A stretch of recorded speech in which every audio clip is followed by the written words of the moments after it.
माता के हत्यारे, तुमने ऐसा अपराध किया है जिसको कभी क्षमा नहीं किया जा सकता। तुमने साक्षात भवानी को अपनी पुत्री के रूप में पाया था और अपने झूठे अहंकार में आकर उसे खो दिया।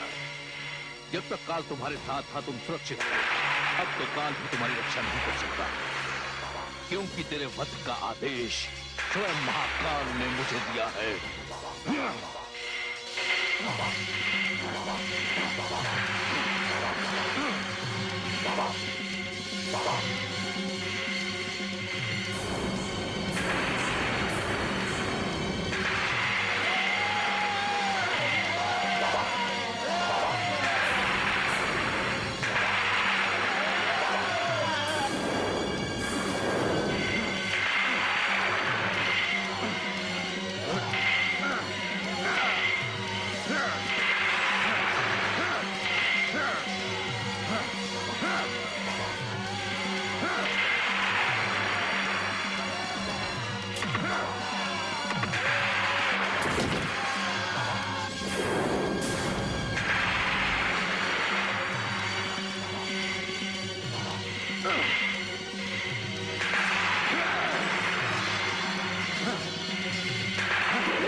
प्रजापति दक्ष, आज तुम ही नहीं तुम्हारा अहंकार भी मेरे चरणों में घुटनों के बल गिरा पड़ा है।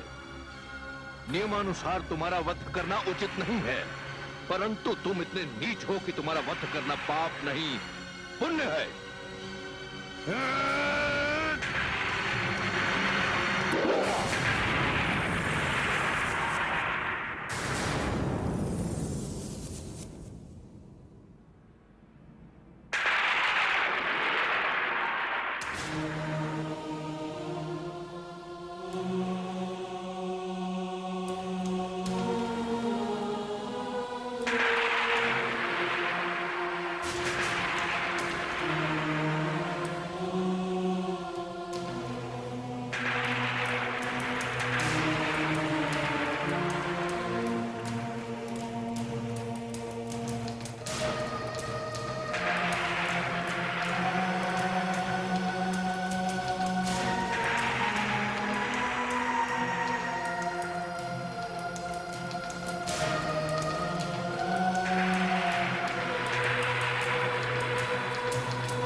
ये आपने क्या किया देवी?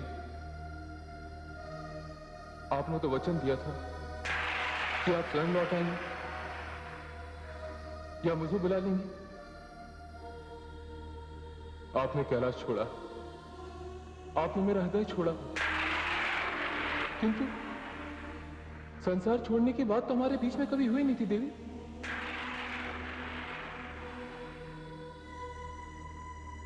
आपने अपने पति के सम्मान को अपने प्राणों से भी अधिक मूल्यवान बना दिया और यज्ञ कुंड में कूदकर अपने प्राणों की आहुति दे दी।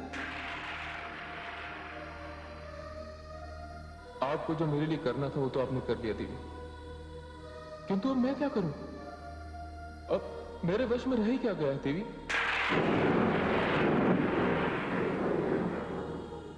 महादेवी, अब इसके पश्चात जब तक ये शिव रहेगा आप इसी प्रकार उसकी बाहों में रहेंगी। आपके त्याग, आपकी श्रद्धा को यही मेरी श्रद्धांजलि है। और इसके अतिरिक्त मैं देवी कह सकता हूं। महादेवी, जब आपके पिताश्री ने मुझे निर्धन कहा था तब मैं निर्धन नहीं था, किंतु आज ये शिव अपनी शक्ति के बिना निर्धन हो गया है देवी। और मेरी बाहों में जो शेष है उसे मैं सदा अपने समीप रखूंगा, उसका कभी त्याग नहीं करूंगा।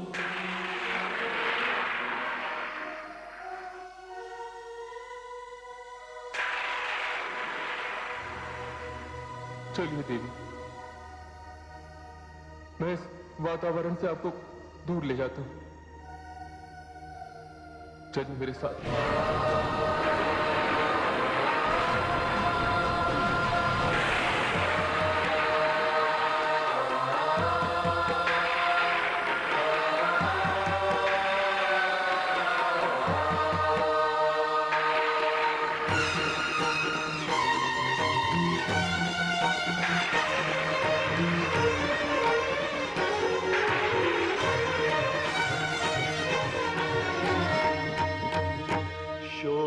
इतना बढ़ा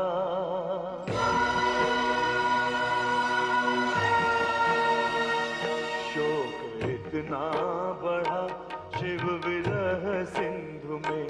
शोक इतना बढ़ा शिव विरह सिंधु में। अश्रुवन खो गए खो गए। शक्ति क्या छिन गई, शिव तो शिव थे मगर। शक्ति क्या छिन गई, शिव तो शिव थे मगर। शिव से शव हो गए, शिव से शव हो गए, शिव से शव हो गए।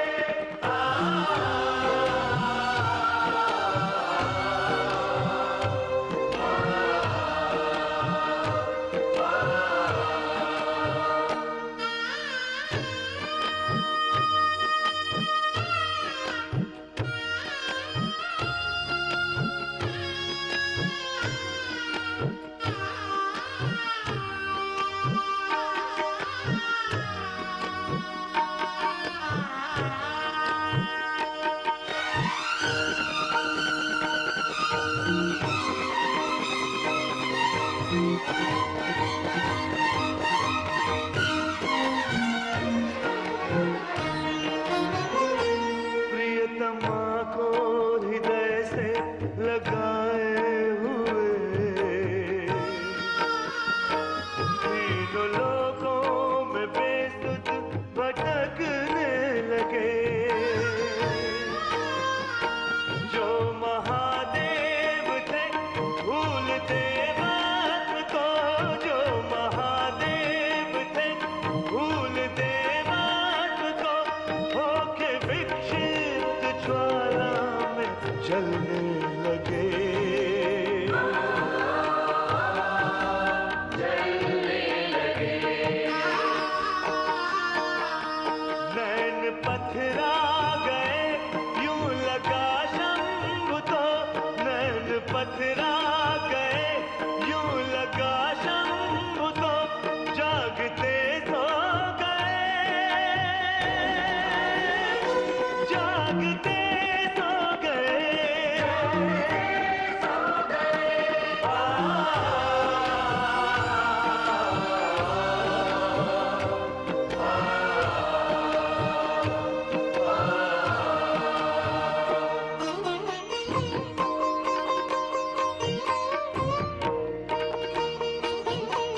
जड़ चेतन सभी देख शिव की दशा, जड़ चेतन सभी देख शिव की दशा, हो दुखी रो गए,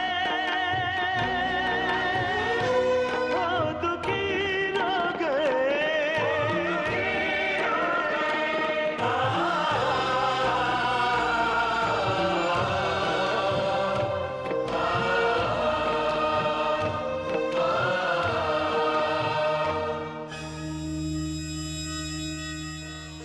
हे देवी परमेश्वरी,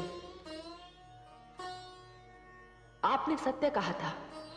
जगदम्बे, ये रहस्य अब मेरी समझ में आया। आपने जिस प्रकार पुरुष और स्त्री के जोड़ों की व्याख्या की, आपने जिस प्रकार नारी और पुरुष के संबंध की रचना की और जिस उद्देश्य के लिए सती का जन्म हुआ, उसने तो अपने प्राणों की आहुति देकर यह सिद्ध कर दिया कि एक पत्नी की दृष्टि में पति का क्या सम्मान होता है। हां, हे महाकाली, और इसी प्रकार पुरुष ने भी तो सिद्ध कर दिया कि उसकी दृष्टि में नारी का सम्मान क्या है। ये एक ऐसा उदाहरण है जो इतिहास के पन्नों में स्वर्ण अक्षरों में लिखा जाएगा। भगवान शिव ने तो प्रेम की परिभाषा ही बदल दी। उन्होंने प्रेम को अपनी ही भांति ऊंचा और महान बना दिया। वे सती की मृत देह उठाए इस लोक से उस लोक भटक रहे हैं। क्या ऐसा प्रेमी इससे पहले संसार ने कभी देखा है? और क्या इसके पश्चात कभी संसार देख पाएगा? देवी, ये तो सीख है उन लोगों के लिए जो धन के लोभ में अपनी पत्नी को जीवित जला देते हैं। नारी और पुरुष के संबंधों को ना समझने वाले व्यक्तियों के लिए शिव और सती की गाथा कितनी हृदय स्पर्शी है, कितनी प्रेरणा देने वाली है। हे देवी परमेश्वरी, क्या भगवान शिव सती की मृतदेह को इसी प्रकार उठाए लोक लोक भटकते रहेंगे? हे आदिशक्ति, यदि संबंधों की दृष्टि से देखा जाए तो ये एक महान उदाहरण है, किंतु हे परमेश्वरी, इसे तो रोकना होगा, नहीं तो जीवन का क्रम आगे कैसे चलेगा? आपने सत्य कहा महादेवी, मुझे इसका कोई ना कोई उपाय तो सोचना ही होगा। मुझे शिव से गौरी की मृतदेह को अलग करना पड़ेगा, क्योंकि जब तक गौरी शिव से अलग नहीं होगी उसका दूसरा जन्म नहीं होगा। और यह भी सत्य है कि शिव से शक्ति को अधिक समय तक दूर नहीं रखा जा सकता। हे महादेवियों, मैं विष्णु लोक जा रही हूं, क्योंकि इस समस्या का समाधान अब केवल भगवान विष्णु ही कर सकते हैं।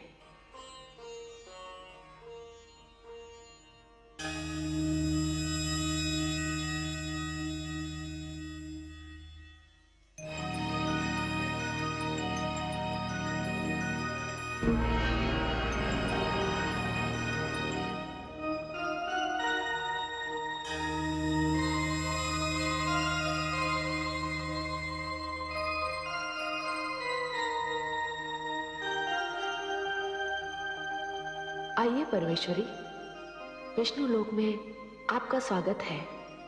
मैं विष्णु प्रिया आपका स्वागत करती हूँ। आज्ञा दीजिए, आपने कैसे कष्ट किया? हे देवी, मैं तुम्हारे द्वारा भगवान श्री विष्णु के मन में यह विचार देने आई हूँ कि उन्हें थोड़ी देर के लिए अपनी योग निद्रा तोड़नी होगी और देवाधिदेव महादेव भगवान शिव की ओर देखना होगा। हे आदिशक्ति परमेश्वरी, सती का इस प्रकार अंत एवं देवाधिदेव महादेव की स्थिति देखकर मुझे भी रोमांच हो रहा है। हे देवी, मैं भी यही कहने आई हूं कि आप पद्मनाभ को जगाइए और उनसे कहिए कि वे भगवान शिव से गौरी की मृतदेह को अलग करने का उपाय करें। जैसी आपकी आज्ञा आदिशक्ति परमेश्वरी।